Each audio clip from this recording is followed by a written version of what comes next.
Welcome to the next episode of Podcast Payoffs. My name is Gord Vickman, here as always with my partner in crime, Dan Sullivan. And Dan, we're going to be chatting about a fairly new concept here at Strategic Coach called Simplifier, Multiplier. And if you stick with us on the episode today, it's going to give you clarity not only in your podcast life, but also in your business life and how to find the best collaboration. So Dan, welcome. Talk about crimes.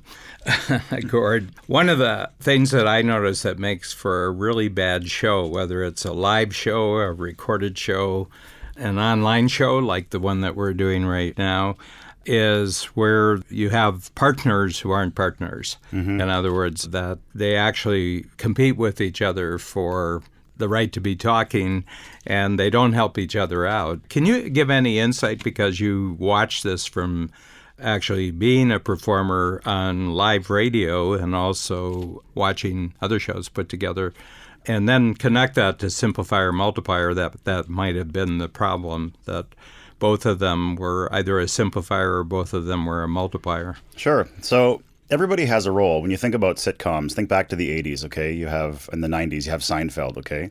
If you were a fan of that show or Cheers or any of these programs, you remember that there's an expectation for the characters on each episode. You know that on Seinfeld, Jerry is always going to act like Jerry. Kramer is always going to act like Kramer. Mm-hmm. You know, Elaine and George, they're always going to be the same. And there's an expectation, and you know essentially what you're getting when you watch that show. And that's how broadcasting works. So if you're just starting your podcast life and you find that your shows are a little bit jumbled and they're not really going as smoothly as you expect, it might be because you haven't chosen the roles. And this is critical, and it's something that people who don't necessarily have a radio background, they don't really know what it looks like. I use a football analogy because that's what they use in terrestrial radio. So you have one person on a morning show, and they call him the quarterback. So the quarterback is the person, the man or the woman, who has the proverbial ball, and then you have the color. So the color would be like the running back or the receiver. So the quarterback has the subject. When you start the break, and that's what it's called when radio announcers go on between the songs or the commercials, it's called a break, which is weird because they're not actually breaking, they're actually going to work. So it's called a radio break. So the quarterback knows what generally you're going to be speaking about through this radio break. So he or she will introduce the topic and then pass it over to the color. And the color or the receiver will run the ball down the field, so to speak, and then score the touchdown, or depending on how the break goes. But the ball always goes back to the quarterback. So if you have a two-person podcast or a two-person show, establishing those roles before you begin, and you can trade off. Once you get good at it, you can, take turns doing it. But one of the reasons why so many shows sound so jumbled and confusing is because the two people on the show have not established who is going to be the quarterback and who is going to be the color, who is going to be introducing the topics and passing to the other person. When this concept of simplifier multiplier, when I started reading about it and learning about it, it just popped into my head right away. And I thought it applies so well to the radio world and the podcasting world, because someone needs to be simplifying the concept, and then someone needs to be carrying them, to add a little bit of color and to add more dimension into it. But then the ball always goes back to the person and you reset. And when you listen to the shows that sound really great and sound really structured and organized, you'll find when you dig very deep, you always have one simplifier and one multiplier. So the simplifier would be the quarterback, and then the multiplier would be the person who takes the ball and runs down the field. And on our show here, Podcast Payoffs, Dan, we kind of take turns with who is going to be leading the break, so to speak, and who's going to be establishing stories. So in this one, you passed it over to me. So now we can take turns, we can trade. So I'll take the ball back and pass it over to you, because I'm sure people will be curious now about the concept of simplifier multiplier. So if you could just lay it out, where it came from and the evolution and how it's worked itself into the workshops here at Coach. Yeah, I think it really goes back. I have a passion for teamwork, and that's probably a lifetime passion for teamwork. I was always on teams growing up. This could have been theater, it could have been sports, it could have been work teams and everything else, but I always enjoyed people working together very smoothly and helpfully. So I've got a natural tendency for that. And the other thing, my passion for entrepreneurs. So what I notice about entrepreneurs is that they can be very, very confused because of the circumstances of just getting out in the marketplace and actually making a living. they can get very, very confused of what their proper role is because necessity may force them for a period of time to actually occupy a whole bunch of different roles. And what I noticed was there were two main roles that seemed to fall out with entrepreneurs, that they're better at one than they are the other, and they're more emotionally engaged with one than the other.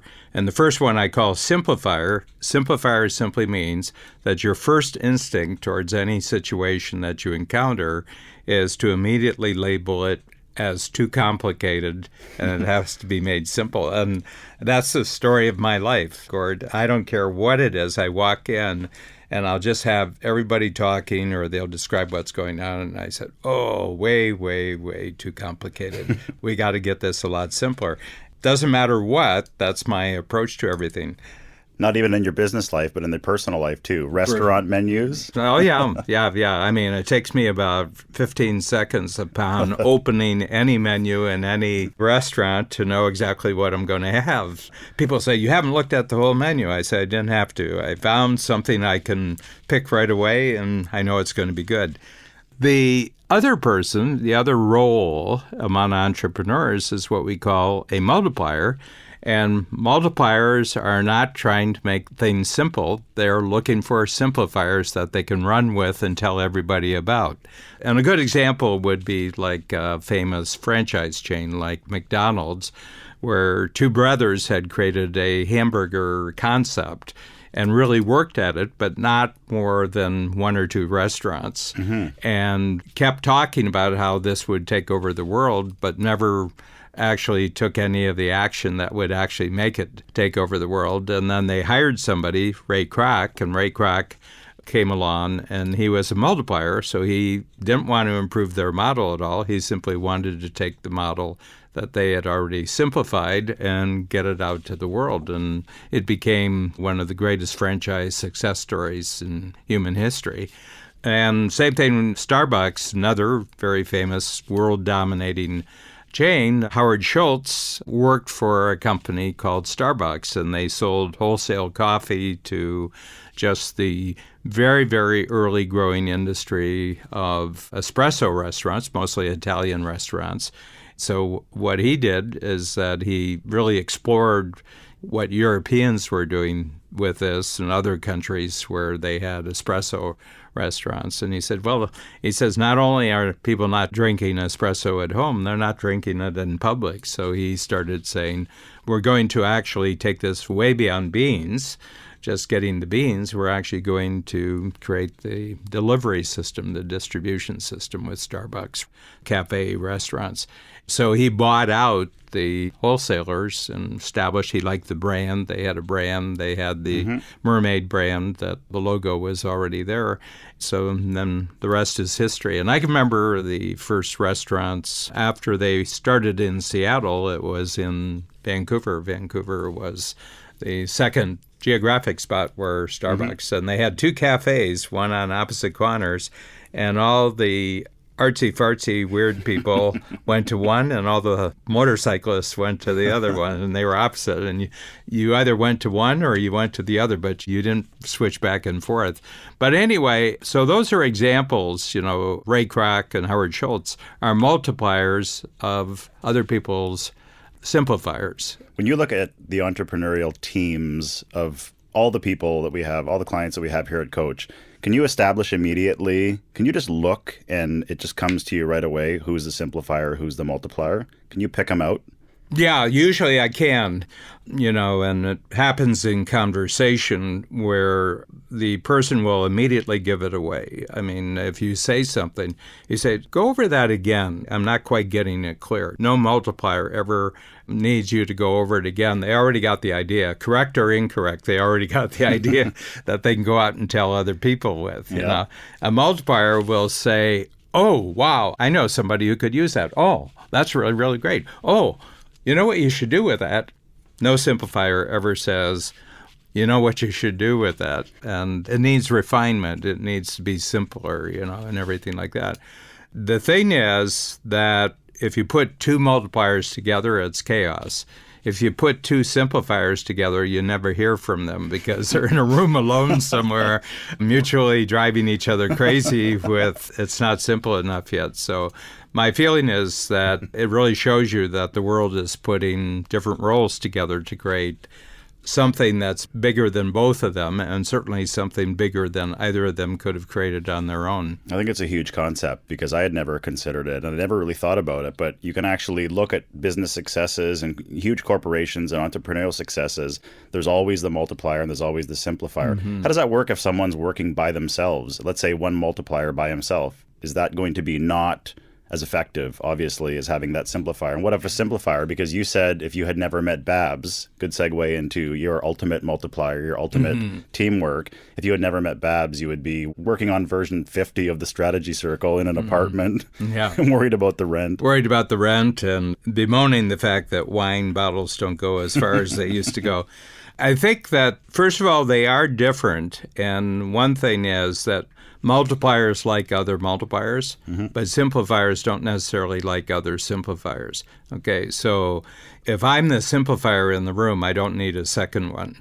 I almost feel like they're encroaching on my territory. Yeah. What I'm looking for is multipliers who can take the simple thing that I've created and take it out to the world. And you're one of my multipliers. Just coming up with a concept has actually changed me strategically about how I'm planning my future, because I do have situations that I find kind of frustrating. And it's where there's another simplifier, and I'm expecting the simplifier to multiply things. And simplifiers don't multiply things. They take what you do and they make it even simpler. Okay, but it may not be necessary. That's not what I'm looking for. I'm actually looking. So I think that our teamwork, we're in our second year of teamwork now, just clicked like that right from the beginning, because you didn't have any desire or any motivation to actually take what I was doing and make it simpler. What you wanted to do was expand enormously the reach of the podcasts that we had already created, and then bring order to them so that they could happen faster, that they could be packaged faster. You simplified to the degree to make them more widespread. Yeah, because I enjoy being in motion, which is one of the characteristics of the multiplier, is the multiplier wants to be in motion. And you do a pretty good job of simplifying. I don't think it would be possible for me to simplify it any further than what you've already done. You're probably the best in the world at doing that. So when you met Babs and Strategic Coach had started, so Babs is your multiplier and you're the simplifier, you had no name for it yet. It wasn't a concept yet, but you must have known instinctually that there was something going on, that this is someone that I could work with. So you've named something that people may have not been able to name before, and they were struggling to know, I really work well with this person, and this person I just don't work well with. So now people sort of have a general idea of why that might be. Well, I think it depersonalizes it, first of all, is that you're asking someone to do something for you or to provide some sort of value in the future, and it's not in the works. In crude terms, you've ordered the services of an electrician when you have a plumbing problem. I don't care. I mean, it might be a friendly person and might be enjoyable and everything else, but it's not going to give you what you want. I would like to make it that plain, that you're asking someone to be something that they're not. And my sense is that anytime you can give people language that immediately makes sense of things that are confusing or where there's conflict or where there's collisions, I think that that's very useful. Every once in a while you hit on one in our business because, we're about creating new concepts for entrepreneurs to make them more successful. Oftentimes it's a chance thing, somebody's just saying something. I forget the exact conversation, but it was in our Free Zone Frontier program. And I said, that's really interesting. I just want to create a little exercise on the spot, and we're going to talk about you simplifying things and you multiplying things. And we'll just take a minute for you to write down some successes you've had at simplifying things and some things you've had successes in multiplying things. Simplifying, taking complexity and making it simple. Multiplying, taking something that's simple and multiplying it out in the world. Basic thing. Set it up in about 5 minutes. Overall exercise, they probably were finished with it in about 10 minutes. And then they talked about it for about 15 minutes, and then the room went crazy. I mean, the room just went crazy. And they said, oh, this is great. Oh, this is amazing. Oh, now I know where I'm having my trouble. Oh, that explains the success and everything like that. So, when that happens, your skill there is not to waste what just happened, to actually capture it. And so I knew right off the bat, and so did the team at the back of the room, and they said, oh, this is a big one. So I've captured it. In 6 months, it's grown and grown and grown, and now it'll be a book. This is your early warning that this book will be available as of March 1st. Cool. So in the podcast space, you have 10 shows, and most of them are done with multipliers, but you do have 2 shows in particular that I can think are done with Simplifier. So the Free Zone Frontier show with Steve Krein and Exponential Wisdom with Peter Diamandis. Can you talk about what the difference is in the way you approach the show when you're doing a show with Peter, for example, who is a simplifier, and someone like Mike Koenig's for the Capability Amplifier show? Mike's a pure multiplier. How do you mentally approach that to get the best performance out of yourself and out of your partners? Because there's obviously a difference between doing a show with a simplifier and doing one with a multiplier. My approach to it, to make the podcast work, is to me as a simplifier to ask the other simplifier to go to another level of simplification. In other words, I'll say, if you were explaining this to someone in a way that got it over real quick, how would you do it right now? And immediately they go into action. So my natural tendency is to be the sort of straight man or the anchor or the quarterback, is that I'll take over the quarterback position and I'll just allow this individual. They're both incredibly articulate. Both Steve and Peter Diamandis are just incredibly articulate. So if I can just get them to explain to the audience something that the audience would find confusing or, not understandable otherwise, then it's a good show. But if I try to one-up the other person, then we're in real trouble. In other words, if they say it and I correct them, like it's not simple enough for me, they're a simplifier and it's not simple enough, and then I correct them, that's disaster. Yeah. It just kills the show. Makes me look bad and makes the other person sound uncomfortable. So you've just totally ruined a great communication opportunity. So that's the way I do it, and I had to learn that. And sometimes I, as a simplifier, will say something and it won't be responded to. Okay, but a multiplier would immediately say, oh, that's great. I know where that could work. And I think that multipliers, for the most part, are seen as representing entrepreneurism much more than simplifying is. Okay, but I will tell you this, that I've never seen a great entrepreneurial venture that lasted a long time that at the core had 2 people who considered themselves equal, but each did 100% one role and the other one did 100% the other role.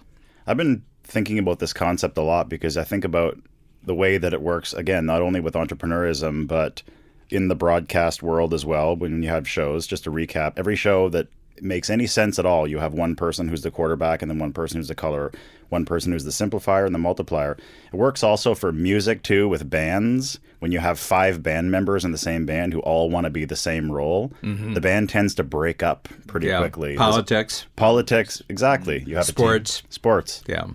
Economics. I think it's a universal phenomenon. I just happen to focus on entrepreneurism, but you could go into any area of human activity and where the greatest success is being demonstrated. And you dig down under the surface, you'll see there's probably 2 individuals who consider themselves equals, but each concentrates on a totally different part of the teamwork. And your greatest multiplier would be Babs. I tell you, I had created this really great way of simplifying strategic planning for entrepreneurs called the Strategy Circle. And I did that within about 30 days of actually meeting her for the first time. This was in 1982 here in Toronto. And within about 3 months, just in passing, she said, I have a healthcare business, and I wonder if I can go through your strategy circle. And I did, and we went through it 2 or 3 hours. She was fascinated, and all sorts of really, really interesting new ideas came out about what she could do with her business. And she jumped on it immediately. And she got to the end, and she said, oh, this is going to be really big. And I says, oh, you really think this will grow your business? She said, no, not my business. I think this strategy circle that you've created is really big. And then within about a year, she said, I would rather not do my healthcare business because I don't think it can grow, but I'd rather throw my skills, my talents, and my time behind actually expanding your use of the strategy circle out in the marketplace. Mm-hmm. Yeah, and wouldn't have happened. I mean, I'd be playing marbles with myself otherwise. Well, we're grateful that that happened because I think that would have been a waste of a lot of talent. Dan, we're almost at the end of this episode here, but people might be interested to know, okay, how do I know if I'm a simplifier or a multiplier? In the next episode, you have a Simplifier Multiplier worksheet here. We're not going to go through all 10 questions, but we're going to tease a few of them that will start to give you some perspective on whether you're a simplifier or whether you're a multiplier, and then how to go about finding those collaborations if you're doing a podcast or if you're starting a business, and just about any other aspect of your life, even with family or anything. Because I think this is a concept that it's bigger than entrepreneurism. I think it applies to virtually every human partnership, no matter what you're doing, that I can think of. I can't seem to think of one example where it wouldn't apply. So in the next episode, we're going to continue this discussion about Simplifier Multiplier, give you some clarity as well for virtually any kind of partnership you're getting into. And I think it's going to be a game-changing experience for you because it's a concept that will really help you gain clarity and improve things and not waste any more time with people that might not be the right fit for what you need. Thanks, Dan. Thank you, Gord.